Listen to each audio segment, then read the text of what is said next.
মিরাজের নেতৃত্বাধীন শ্রীলঙ্কার ওডিআই সিরিজে এবার আসতে পারে একাধিক চমক। বিপিএল এবং ডিপিএল সেরা ওপেনারদের পাশাপাশি দেখা যেতে পারে দুর্দান্ত ছন্দে থাকা ব্যাটারদের, এমনকি বোলিং ইউনিটেও আসতে পারে একাধিক রদবদল। চোট কাটিয়ে দেশসেরা দুই পেসারের সাথে ফিরতে পারেন যুব বিশ্বকাপ জয়ী টাইগার পেসার। সব মিলিয়ে আসন্ন এই সিরিজ জয়ের লক্ষ্যে শক্তিশালী স্কোয়াড গঠনের পথ ধরে এগিয়ে যাচ্ছে বিসিবি। তাই কেমন হতে পারে টাইগারদের সম্ভাব্য স্কোয়াড, এ নিয়ে বিস্তারিত থাকছে রিপোর্ট।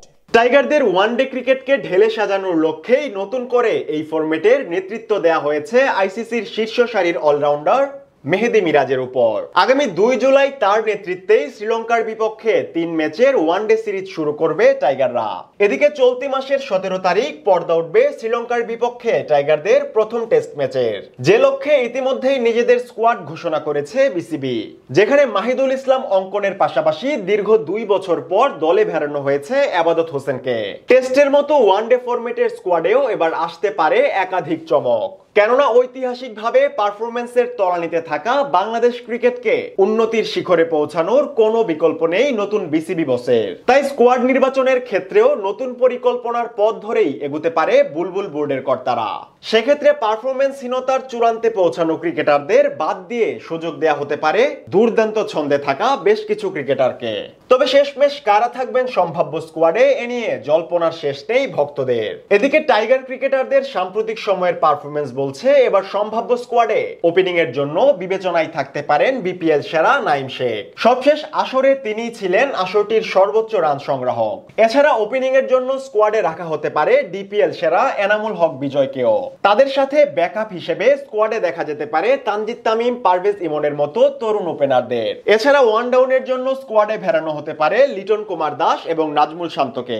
বিপরীতে মিডল অর্ডারের জন্যও এবার করা হতে পারে নতুন পরিকল্পনা। ফলে এবার স্কোয়াডের সবচেয়ে বড় আস্থার জায়গা হতে পারেন মাহিদুল ইসলাম অঙ্কন। ঘরোয়া ক্রিকেটের আসরে এবছর দুর্দান্ত ছন্দ দেখিয়েছেন তরুণ এই ব্যাটার। এমনকি সবশেষ নিউজিল্যান্ডের বিপক্ষেও সেঞ্চুরি হাঁকানোর কৃতিত্ব দেখান তিনি।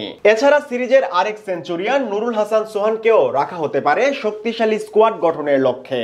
তবে টাইগারদের ফিনিশিং রোলে এবারও শামীম হোসেন পাটোয়ারি এবং জাকের আলী অনিককেই দেখা যাওয়ার সম্ভাবনা বেশি।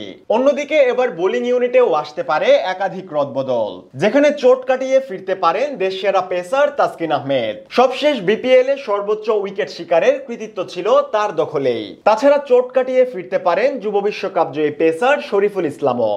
তার ব্যাপারেও মিলছে আশার খবর। পাশাপাশি কাটার মাস্টার মুস্তাফিজকেও দেখা যাবে আসন্ন এই সিরিজে, এটুকু এক প্রকার নিশ্চিতই বলা চলে। তাদের সাথে স্কোয়াডে দেখা যেতে পারে হাসান মাহমুদের মতো ডেথ ওভারের কার্যকর পেসারদের। বিপরীতে স্পিন ইউনিটেও সাম্প্রতিক সময়ের দুর্দান্ত ছন্দে থাকা স্পিনারদের নিয়ে গড়া হবে শক্তিশালী স্কোয়াড, যেখানে স্পিন ইউনিটের নেতৃত্ব দিবেন অধিনায়ক মেহেদী মিরাজ। তার সাথে স্কোয়াডে দেখা যেতে পারে তানভীর ইসলাম এবং রিশাদ হোসেনের মতো দুর্দান্ত ছন্দে থাকা স্পিনারদের।